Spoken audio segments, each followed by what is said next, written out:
Bienvenido. La Iglesia Camino de Gracia tiene el agrado de invitarle a escuchar su programa radial, El Consejo de Dios. En un mundo tan cambiante, necesitamos una dirección clara y sabia para nuestro diario vivir. ¿Y qué mejor consejo que aquel que proviene de la palabra de Dios, la Biblia? Directamente desde el púlpito de nuestra iglesia, nuestro pastor Andrés Escárate nos comparte el consejo de Dios. Estamos considerando una enseñanza clara, fuerte y difícil para la iglesia, que tiene que ver con la disciplina. Es nuestro Señor Jesucristo que en Mateo capítulo 18, verso 15 al 17, nos instruye acerca de la disciplina en la iglesia. Y hoy veremos cuál es el proceso y la finalidad del propósito de la disciplina. Presta atención a la tercera parte del tema, Jesús y la disciplina en la iglesia local.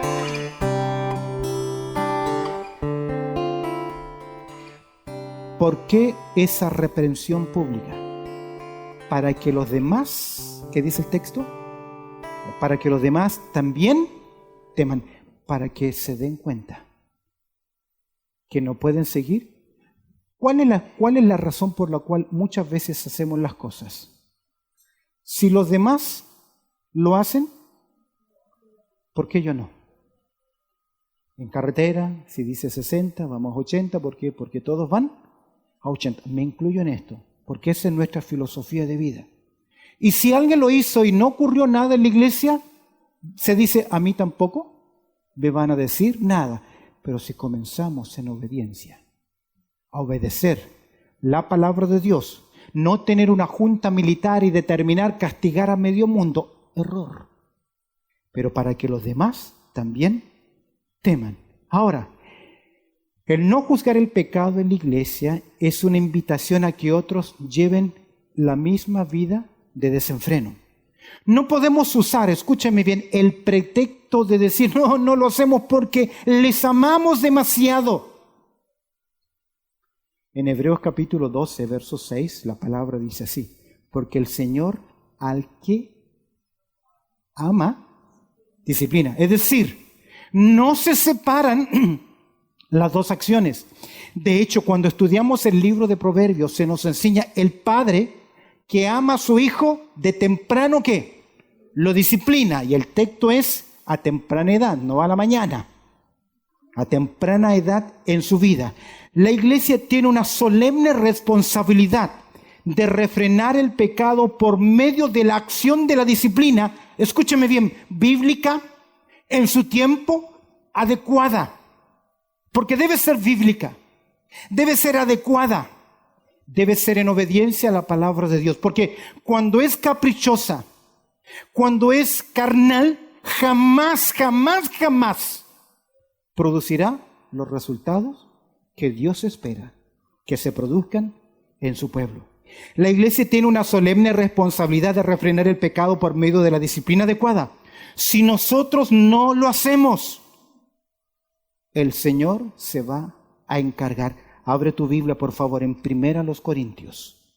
Ese capítulo tan conocido por el pueblo del Señor, que nos habla de ese momento tan solemne donde participamos del pan y participamos también de la copa. Observa conmigo en 1 Corintios, capítulo 11, verso 31.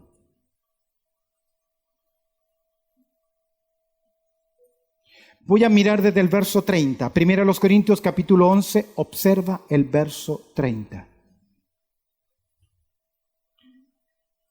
Por lo cual, ¿qué dice el texto? Todos juntos, hay muchos enfermos y debilitados entre vosotros, y muchos duermen. Si pues nos examinásemos a nosotros mismos, no seríamos juzgados, mas siendo juzgados, somos castigados por el Señor, para que no seamos condenados con el mundo. ¡Wow! Dios juzga y castiga a los suyos, débiles, enfermos, y algunos duermen. ¿Por qué Dios hace eso? Para marcar una diferencia, que son sus hijos. Por más desordenados, rebeldes y mal que se comporten, los hijos de sus vecinos, usted jamás podrá, ¿qué? Disciplinarles. ¿Por qué? Porque no son sus hijos. Y cualquier intento de corrección será tomado como abuso. ¿Usted es responsable por quién? Por sus hijos. Por eso que Dios también es responsable con los suyos. Por eso es tan importante el ejemplo y freno a otros. Ahora, escúcheme bien. Si usted está andando en pecado, abierto a las Escrituras, no controla ciertos vicios, su lengua, sus acciones, sus entretenciones, sus propuestas, y usted continuamente viene a la iglesia y no ha ocurrido nada en su vida, yo que usted me comenzaría a preocupar, porque puede que sean los hijos del vecino y no los hijos de Dios. Porque Dios, que dice en su palabra, yo reprendo y castigo a los hijos que amo. Sé pues celoso y arrepiéntete. Usted delante del Señor, ¿cómo está andando? Si tal vez hay pecado no confesado en su vida, hay situaciones que usted está haciendo, viviendo, que no agradan a Dios. Es mejor que hoy diga, Señor, ¿qué? Perdóname, ayúdame en mi cambio. Por último, ¿cuáles son los propósitos de la disciplina? Obediencia a ¿qué? En primer lugar, a la palabra de Dios. Remover la corrupción del pecado, el ejemplo y freno a otros, pero algo muy importante. En cuarto o último lugar, restauración del hermano que ha caído. Abre tu Biblia, por favor, en el libro de Gálatas. Precioso texto, lo considerábamos en nuestra serie los unos a los otros. Estás ahí en Gálatas capítulo 6. Dice el verso 1, comienza el apóstol Pablo diciendo lo siguiente. Hermanos, son creyentes. Esta exhortación es ¿para quién? Para el pueblo del Señor. Para nuestra pureza, nuestra santidad, el vivir apartados para Dios. Dice el texto, hermanos, si alguno fuera sorprendido en alguna falta, pecado, caída, desobediencia, vosotros que sois espirituales, y aquí está la palabra, restauradle con espíritu de mansedumbre, considerándote a ti mismo, no sea que tú también seas tentado. Cuando no se disciplina, ese creyente no puede ser restaurado. Pero quiero decirles algo. Es difícil tener un ministerio de restauración con aquella persona que no reconoce su pecado o su problema. Es imposible. El principio del cambio es darme cuenta que tengo que cambiar. Y mientras ese creyente confrontado, disciplinado, no actúe como Jonás, que en el fondo Jonás, ¿qué hace? Yo sé que esto que ha ocurrido es por mi culpa. Mientras esa persona no asuma delante de Dios esa condición, la restauración casi será inútil. Aunque esa persona la demande. Porque nosotros, cuando nos pasa algo, siempre demandamos ¿qué cosa? Atención, ¿o no? Porque somos niños. Pero el principio de restauración comienza cuando esa persona, por la obra del Espíritu Santo y por el amor del pueblo del Señor, le confronta, y esa persona confrontada reconoce, ahí es donde podemos nosotros aplicar. ¿Con espíritu de qué? De mansedumbre. ¿Sabes cuál es el otro problema nuestro? Que nosotros seguimos metiendo el dedo en la herida a la persona, cuando ya es tiempo en que debe ser restaurado. Tenemos un claro ejemplo bíblico, y quiero que lo veamos juntos, de el perdón que debe haber. Ve conmigo a 2 Corintios, por favor, en el capítulo 2. 2 Corintios en el capítulo 2. Algunos han dicho que el que se va a mencionar acá en 2 Corintios capítulo 2 es el mismo de pecado de incesto de 1 Corintios capítulo 5. No estoy muy convencido, tiendo a creer y les explico. Pablo hizo una visita a la iglesia de Corinto y el director o el predicador ese día dijo, ahí está Pablo, un hombre hipócrita, falso, que se aprovecha de nosotros, y le acusó públicamente. Y ninguno de la congregación se puso en pie para defenderlo. Pablo había fundado la iglesia y lo acusaron de falso apóstol, de engañador, de tener intereses de lucro detrás. Y fue duro para el apóstol Pablo. Nadie se levantó a defenderlo. Y Pablo salió en silencio y escribió una carta que la llevó Tito. Luego Tito regresa y Pablo dice estas palabras. Observe conmigo, 2 Corintios capítulo 2. Voy a mirar el verso 5. Pero si alguno me ha causado tristeza, no me la ha causado solo a mí, sino en cierto modo, por no exagerar, ¿a quiénes? Dice Pablo, a todos vosotros. ¿Por qué? Porque cuando un dedo se duele, todo el cuerpo lo resiente. Lo digo yo ahora que me dañé el coxis. Ni acostado ni sentado podía estar. Y si estaba sentado, casi era inclinado. No puedo reclinarme hacia atrás. Y todo el cuerpo lo siente, porque en el viaje no pude dormir. Porque todo el cuerpo se duele, se incomoda. Observa conmigo. Dice el verso 6. Le basta a tal persona esta reprensión hecha por muchos. Fue confrontado. La iglesia le confrontó. Y la iglesia le dijo, ¿era pecado? ¿Has pecado? ¿Tienes que arrepentirte? ¿Tienes que buscar de Dios? Hizo la acción. Mira el verso 7, ¿cómo comienza? Así que, al contrario, vosotros más bien debéis, ¿qué? Perdonadle y consolarle para que no sea consumido de demasiada tristeza. Porque cuando una persona peca y es confrontado y el Espíritu de Dios obra en esa vida, debe producir en ese corazón quebrantamiento, humillación, dolor, porque ha desobedecido a Dios. David fue un rey conforme al corazón de Dios. Del único que Dios dice eso es ¿de quién? De David. Pero cuando él pecó y cayó, ¿qué ocurrió? Dice, se envejecieron mis huesos. Mi verdor se volvió en sequedad, me callé. Pero dentro de su corazón y en su espíritu sabía que necesitaba arrepentirse. Es por eso que dice David en el Salmo 32, bienaventurado es aquel varón que Dios no culpa de pecado. Y le basta a tal persona reprensión hecha por muchos. Así que al contrario, vosotros sabéis, más bien debéis perdonarle, consolarle, para que no sea consumido de demasiada tristeza. Aquí está el Espíritu de Dios, el amor. ¿Para qué? Con él. ¿Qué amor?